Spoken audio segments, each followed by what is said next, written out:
Hello and welcome to Ukraine's Week Ahead by K Insights. My name is Olena Yermakova and I will walk you through everything you need to watch over the next 7 days. The Munich Security Conference will take place on the 13th to 15th of February. Ukrainian delegation is expected to include Volodymyr Zelensky and Foreign Minister Andriy Sybiha. For the first time, Ukraine House will operate on the margins of the conference, running from 12th to 14th of February. J.D. Vance, who last year gave a speech sharply critical of Europe, will not attend this year. At the same time, invitations have reportedly been extended to members of Alternative for Germany, AfD party, following earlier criticism over restrictions on the attendance during Vance's appearance. When it comes to peace talks, the next round might be held in the United States, although no dates have been announced. A high-level military-to-military exchange continues after the last round of talks held in Abu Dhabi on 4th and 5th of February. Russia continues to reject Kyiv's proposal for an unconditional ceasefire. One tangible outcome of the talks was the first prisoner exchange in 5 months.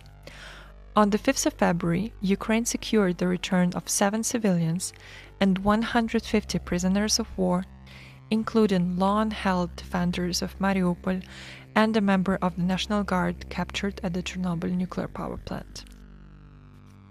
In parallel, the EU Foreign Affairs Council will meet on the 11th of February, and Ukraine's newly appointed Defense Minister, Mikhailo Fedorov, is expected to take part.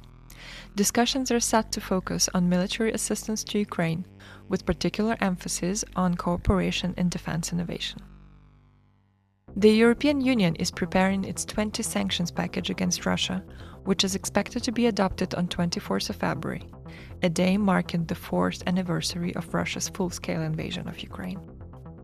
Deliberations on the scope and content of the package are ongoing, with final decisions anticipated in the coming weeks.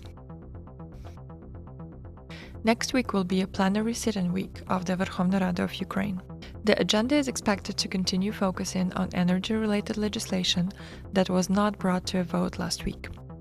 This includes 2 draft laws, one focusing on improving competitiveness for renewable electricity generation, and another one on developing sustainable district heating systems. Lawmakers are also set to consider a draft law introducing EU requirements for energy infrastructure projects and EU integration legislation on occupational safety. Last week, contrary to expectations, the Parliament did not follow its standard plenary schedule.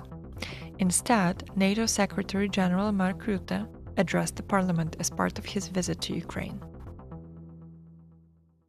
The United Kingdom and Germany will convene a meeting of the Ukraine Defense Contact Group, the so-called Ramstein format, on February the 12th. A central focus of the discussions will be funding for the Pearl program, which enables Ukraine to procure weapons from the United States. Ukraine's foreign minister also plans to ask for partner support for Ukraine's energy sector. A meeting of NATO defense ministers will take place on the same day, February the 12th. Ukraine's energy crisis continues to intensify amid renewed Russian strikes and prolonged sub-zero temperatures. In Kyiv, over 1,100 residential buildings face the risk of remaining without heating for the rest of the winter, following the destruction of the Darnitsa thermal power plant on the 3rd of February. These are mainly residential high-rise buildings on the left bank of Kyiv, hosting hundreds of thousands of residents. Preliminary assessments indicate that repairs will take at least 2 months.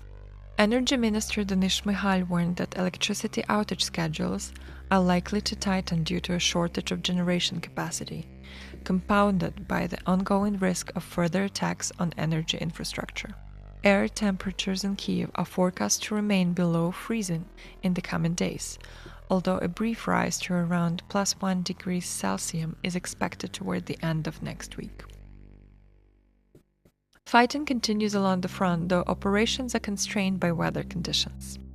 Pokrovsk and Mirnograd remains the most active sectors, with Russian forces contested in the area, but controlling key positions, including advantageous drone launch sites. In Kupiansk, Russian infiltration persists, but Ukrainian forces are effectively shaping conditions for continued clearing operations and maintaining a favorable attrition ratio. In Zaporizhzhia Oblast, fighting remains less intense, though Russian forces continue to apply tactics and technologies adopted from operations in eastern Ukraine.